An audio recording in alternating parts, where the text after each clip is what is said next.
What up, YouTube? Welcome to our channel. This is A&R TV. You hit it. Okay, so what's up, guys? First of all, I just want to start by introducing myself. My name's Zoe. I'm Rob.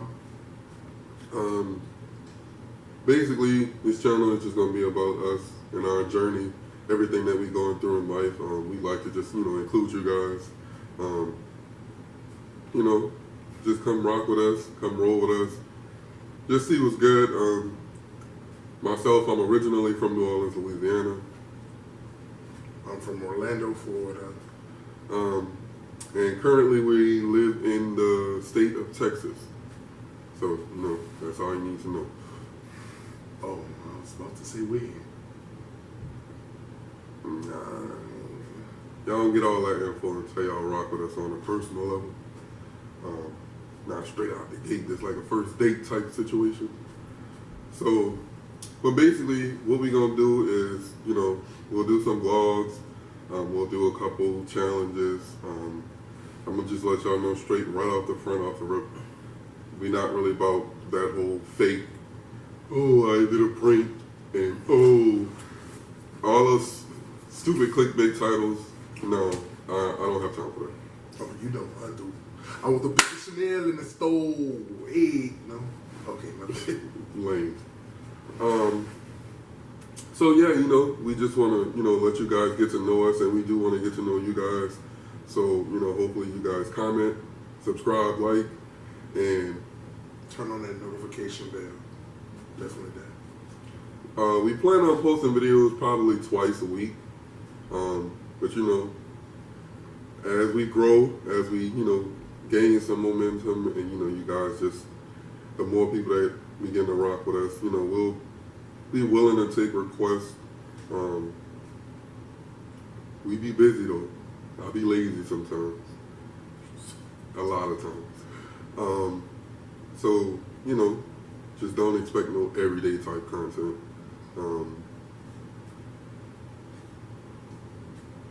You say something because they ain't got nothing to say. I do have the first subject I do want to talk about,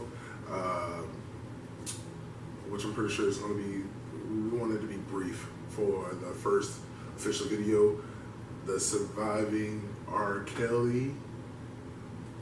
I feel like I don't want to drown that out, because even when I've been reading a lot of social commentary about things, because you got to realize throughout the culture, there was a lot of things that categorize that as a joke in its entirety.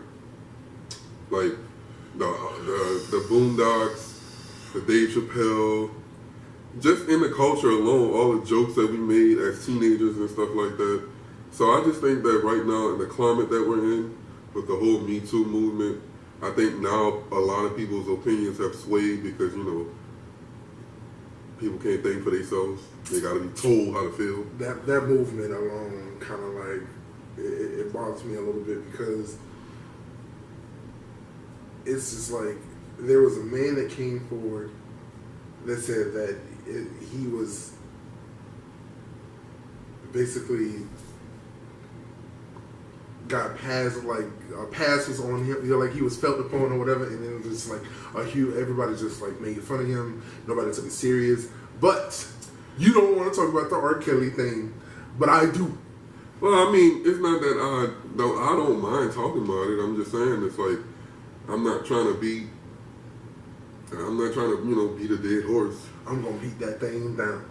Let me tell you, first thing first, I feel like the parents making it seem as if like they did not know what was going on with the children. I really feel deep down in my heart of hearts that they were paid off. There was no questions about that. I don't know who Sparkle personally, but I feel like she was dumb as shit not to take that money. She should have took the money that was offered to her, because clearly the family took the money. And then on top of that, the father was still working with R. Kelly. Now, no, that wasn't her dad. That was just Sparkle's brother. The uncle. Yeah. Well, the uncle was still. It's supposed to be about the family. And the uncle still was like, okay, well, I'm going to get this. And obviously, they got paid to get up on that stand and be like, oh, no, it was not her. Well, I mean, with everybody in the family, they all don't have the same integrity. Like, I mean, Sparkle clearly stated on the docuseries that she can't be bought. So she wasn't really trying to take it. And she also was shunned from the family, which say about 10 years, 10 whole years of like you not having dealings with somebody. You really don't know that on a personal level. I mean, only thing she said was she didn't speak to them in 10 years. She could have been like feeling some type of way because she felt like, you know, y'all did what y'all did and I don't want to fuck with y'all because of that. I don't know. I feel like that. So it goes both ways. I don't know. Either way, I just feel like it was messed up. I feel like there's just a lot of unanswered questions. And honestly, from a realistic standpoint, if I was R. Kelly's legal team and I actually took the time to watch the docuseries, I feel like honestly it's more favorable to him than the actual victims. Based upon the information that they gave themselves, if I was his lawyer, I would be ready to have a field day. Because even many of the victims, you know, and I'm not victim blaming at all, because that's just not what I do. I do believe that R. Kelly deserved to, you know, take his ass to jail, get beat just like any other pedophile. But at the same time, there's a lot of disconnect with the stories. First of all, you know, none of the survivors' parents were able to speak out, you know, in regards to what was going on. And so we got their point of view during the docuseries. We got the victim's point of view, which is probably the most important. People were paid, man. Second of all, almost all of the victims stated that there was a point in time where they were away from this man and they decided to go back. That is mind-boggling to me because because of the fact that they were all teenagers and because of the fact that they had already experienced the abuse and the alleged abuse and the alleged sexual misconduct and rape and all of that stuff. They had already experienced these things and they decided to go back anyway. Now, mind you, when they left, they were around their parents. Or that's what I assumed. That's what was implied. No. But then they decided to just go back. No. I think, you know, if you... I think a lot of people just think too much into it. Honestly, I feel like what it was, they were having dealings with someone that was big. He was huge. Well, he is huge, and he's like this. He's a celebrity. He has like all this money, so of course they want to hang around him. They want to be around him, and all this stuff. Like even within the interview, you saw like when people saying like they were trying to make it. And if you have this guy, but at the same, not to cut you off, but at the same time, not to cut me off, but you cut me off. Deal with it. But okay, at the same time, it's like I understand you want to be a singer. I understand you have ambitions, you have goals, you have dreams, but you're 14. So I don't understand how they was just able to just fucking be gone with this grown ass man at 14. Even then, I don't understand because there was even one. They had a conversation with their parents telling them, okay, well, this is R. Kelly. He's saying that this is what he's going to do for me or whatever. And basically, he's saying that he's going to be my mentor. And the thing is, right now, it's going to be like this conditioning that's going on. And he need to be around in order to condition me to be this. Not necessarily. Because I'm just telling you, based on what the victim said, one of the victims said that, you know, he asked her if her mom would be okay with her flying to Chicago. And she said when she had the conversation with her mother, she had already made up in her mind that she was going and her mama couldn't stop her. I mean, like, at 17 years old, my mama could have stopped me from doing whatever the fuck she wanted to. That's your mama. That's your mom. True. You know how many kids be out here doing whatever the hell. Little Tommy up in the goddamn room and he's doing what he's doing and he's able to tell his mom what it is that he's not going to eat or what he does want to eat or where he's going to go. I 100% agree. But it's like at the same time. There's no but. There's always going to be a but. No, the but is going to be because of the fact that, like I said, almost all of you guys stated that there was a point in time where you were, in a sense, released, where you were, in a sense, able to be back with your family members, and you decided to go back. I don't really need to, but I just would like for them to have more of an in-depth conversation of what was the transitional period between you going away back to your family and then you deciding to go back by this predator.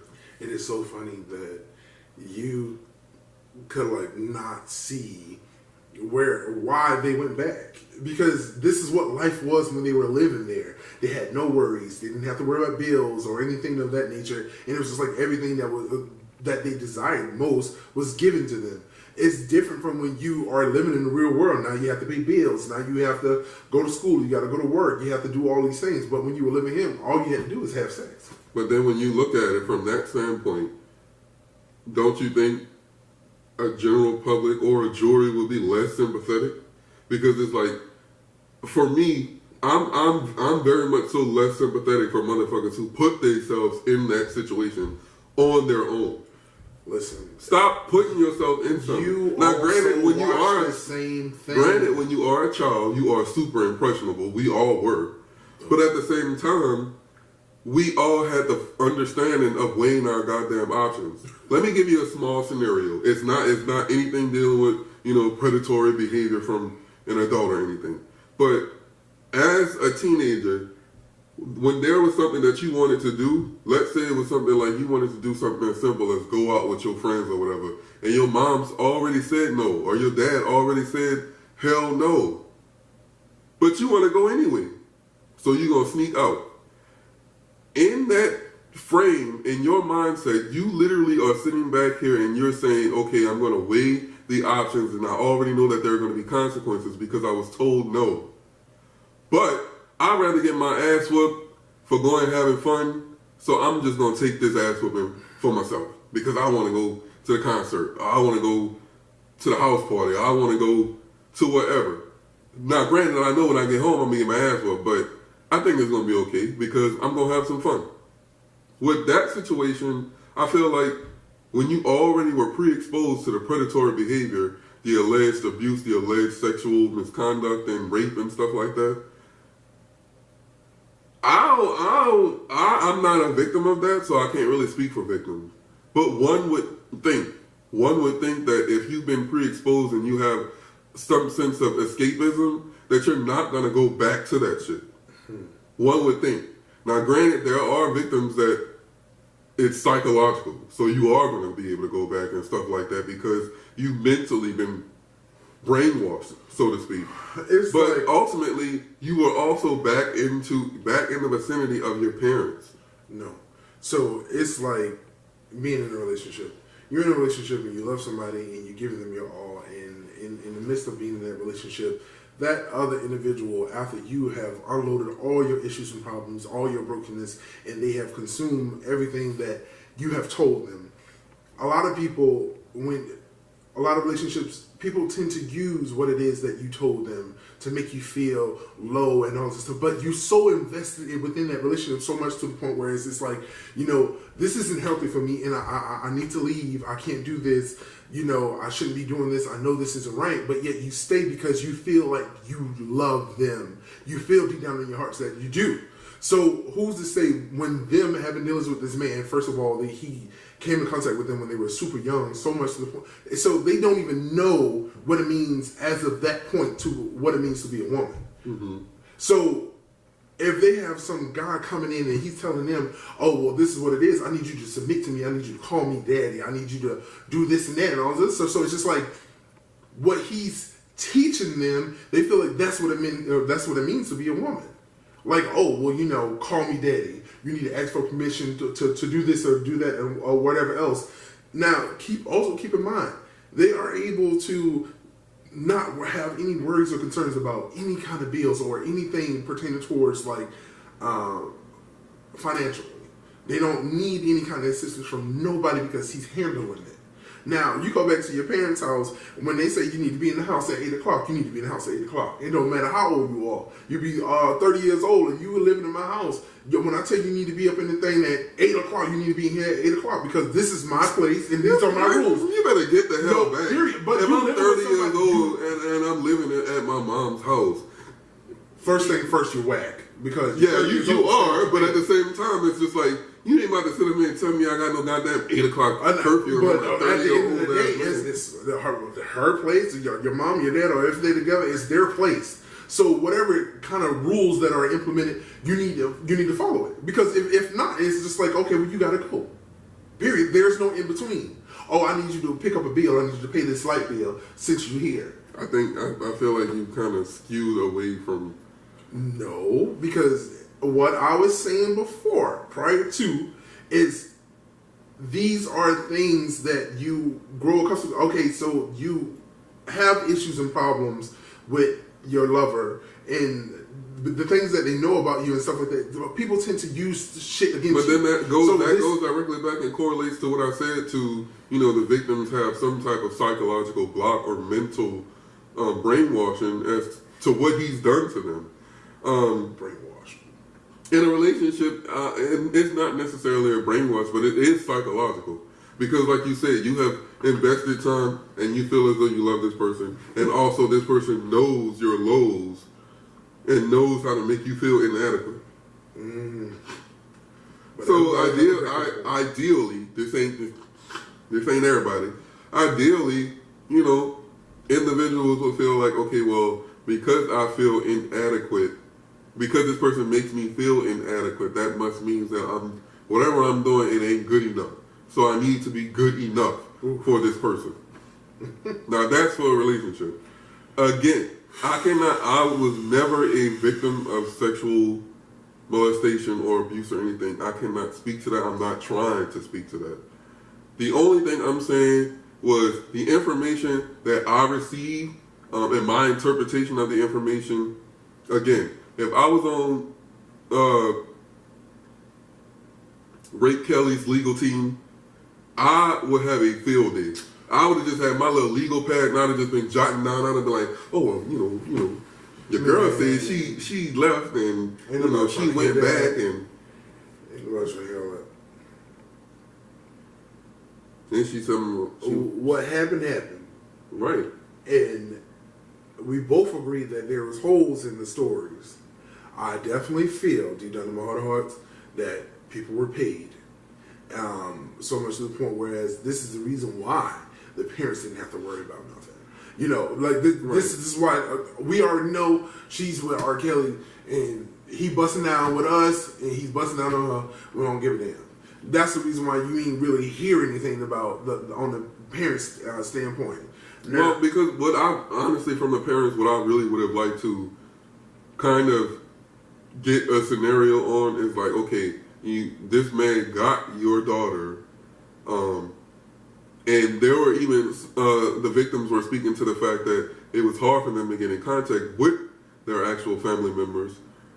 But it's like, I would want to know, like, when there was actual contact, what was happening? Were the victims not saying where they were? Were the parents not asking? Why would they not ask? Like, I have a 14-year-old daughter, a 15-year-old daughter that's with this grown-ass man. Why would I not ask you where you are?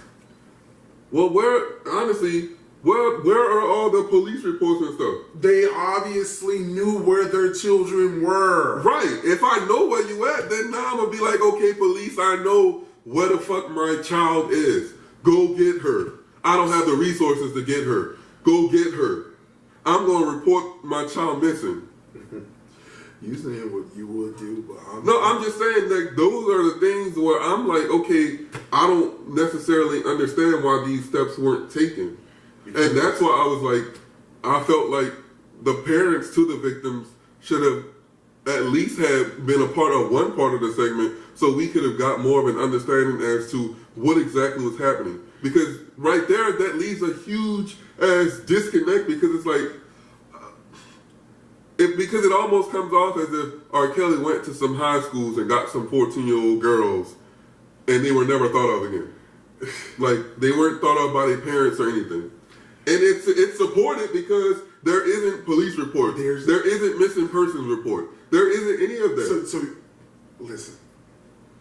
This is one of the biggest things when people just overthink things. Obviously, if there's no police reports, Obviously, the parents knew. I don't think that's overthinking though. I think if you're thinking like, oh, well, all these bad things, you knew what that documentary was about. Well, then okay. It was about slandering this man. When you say stuff like overthinking, that's why I say if I was a part of this man's alleged rape Kelly's legal team, I would have had my goddamn legal pad and been jotting down all this shit and been like, okay, I got the biggest debunkations